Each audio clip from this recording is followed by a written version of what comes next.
gente agradeceu Jeff por isso.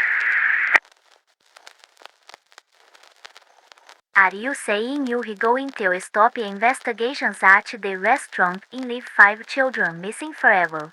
Listen, Eddie Mary, you'll be going crazy about this. I know you lost someone you loved so much. You want me to forget about him. I can't. He is the only thing I can call family. E Gene também to say it like that. Okay, we don't have enough evidence to accuse that man. I know it was him. He is the owner of that place. His daughter disappeared. His wife disappeared. Even his youngest son disappeared. That is too much of a coincidence. This conversation ends, Eddie Mary.